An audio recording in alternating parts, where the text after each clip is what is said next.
So which one do you be Um, most looking forward to? well, I think possibly the relationships one. I mean, I know it's all about relationships, all Hmm. three. Hmm. Um, but I think based on my experience with the recent workshop we had in Vancouver, it was really neat to see one couple that came in obvious distress leave. You know, they could hardly wait to get back to the hotel room. So Right. that was kind of cool. So I think when you can see real practical results, Right. um, then that's kind of more of a specific, Hmm. when you can see people leaving with real tools that they can apply in their lives. I think that's fantastic. Right. Seeing the shift happening in front of you. Yeah, yeah, Yeah, that's always very rewarding, and this is what's again so amazing about this work, how quickly things turn around that's right. Yeah. with oneself and in relationships. And so I'm looking And forward to that as well. I have yet to work with a relationship situation here at the center, but most of the people that come here come with more of those issues of finding inner peace, overcoming depression, anxiety, things like that, individuals. But I know couples have been here, so this is going to be very interesting. So I guess I'm looking forward to that too, because maybe I'll get to see what you have described, which is just a shift. right. So hopefully we'll have couples coming. That that would Yeah. be. Is that what happens usually? Because you've been last year. Sometimes I'm trying to think if there weren't very many couples actually last year. Hmm. Often it's one person working on the relationship for both of them, Right, and that's still fine. right, That still right. works. Yeah, Again, that's what's so beautiful about this. It takes just one. When I allow myself to take total responsibility, yeah. that But I that would anticipate that there'll be couples yeah, there. Yeah, yeah, that's usually the goal with that particular workshop. yeah. But it doesn't really matter. Yeah, so a question that came up in relationship to this is relationship, no pun intended, is like the impact that this work has had on our relationships. I know you and Eric, that was a big impact. The 6 steps and choose again's work has been very, very impactful. And for me too, I can share a little bit about how it was for me. For me, it was more with my family, but maybe you want to talk about that a little bit, just to share your Yeah. experience of working there. So Yeah. using the 6 steps um, for myself actually improved my relationship with every member of my family, but particularly Eric. So Mm-hmm. there's actually a little video I think that goes with the workshop um, ads on the Choose Again website, where we're actually talking about how the 6 steps improved our relationship. But I mean, we already had a pretty good relationship, but it just became that much better. Mm-hmm. And the main thing I think was that we both gave up the blame game. Right.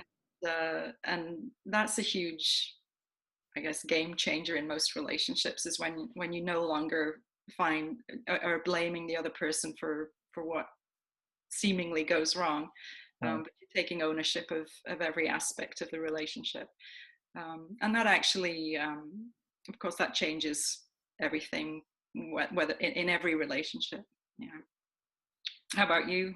Yeah, yeah. So for me, so I've been doing a lot of inner work for I don't know. I think it's now about 5 or 6 or 7 years of deep inner work. I mean, I've been doing meditation and self-inquiry for more than 20 years now, but I would say the last 5 or 6 years have been very focused on really understanding, let's say, the patterns, the unconscious patterns. And the kind of work that I did was very psychoanalytical. So it was really just like going back, kind of understanding family dynamics and kind of understanding my structure, my personality structure, why it emerged and how it emerged. And what was interesting for me is that even though I got to a lot of insights with that work, actually the blame still remained there. It's almost like it was the idea that whatever dysfunctions, if we're going to put it that way, I was manifesting in my life, somehow my parents were to blame Yeah. on some level, right? I'm Right. screwed up. I'm screwed up because of my family situation. I'm screwed up because of etc. etc. So there was a lot of insight there, but the blame was still there, and the relationship was very strained because of that. Actually, because I think the more I went into those patterns, the more I became angry. And actually, I got in touch with my anger, which is let's say in psychoanalysis, that's a really that's a kind of a good place to be in. It's like I can own up to my anger, which was good, but I was just left hanging there, right? And then I really found this work of forgiveness, of learning to drop the blame, to take responsibility, to see that I'm choosing to make myself into the victim somehow, right? And I've learned to do it, and this is like this work literally totally transformed my relationships with my family, whereas it was kind of, I was living almost like a monk, detaching myself from my family because I didn't want to, how should I say it, to engage again with these functions. It's like I chose to basically disengage, and that obviously was very painful for myself and for them. And then through this work, I was able to totally reconcile the relationship. There's so much love now between us, flowing between us, so much joy and participation, and no judgment. So the Right. same, right? Blame and judgment, I guess, are the same. Go The same. together. Judgment maybe is more of a subtle form of blame. Yeah. It's just incredible to see how It's sweet very, it's sweet the incredible. relationship is now. Yeah. Mhm. And it affected the whole family, I think, on some level, because I was, while doing spiritual work, was actually creating a kind of a disharmony, and so I think there's a sense of relief for myself and everyone. So there's just the effect of this. It's just, this is what I want to communicate, like the effect of this, not just on me, but I think everyone. And it's just me doing the work. Right. And that's the amazing thing, is that the ripple effects are Right. astonishing sometimes. Yeah. Certainly doing this work allowed a lot of healing for my daughter, who was having quite a few problems. Right. And just being able to uncouple the um, codependence Right. using the Right. work was really great. Yeah.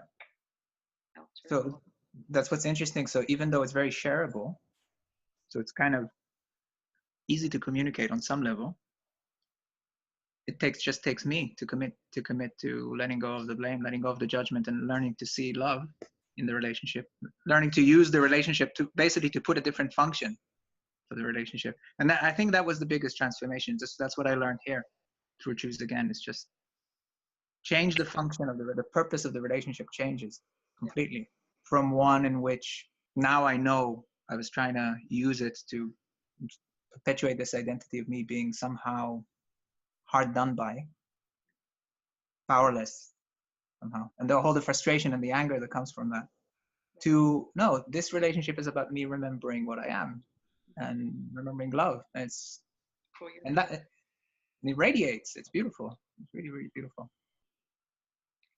And it's neat too when more than one member of the family knows the work. So, in fact, every member of my Right. family Right. is pretty well versed in the 6 steps. And Right. that's really neat too, because, if somebody does forget, then everyone else, no one else is going to take it personally. We're all going to just say, okay, what are you believing? And it's very quickly dealt with. So that's also great. But as you say, only one person needs to do it. That sounds almost ideal. Everyone's speaking the same language. It is, yeah. It's really good, really powerful. Mhm.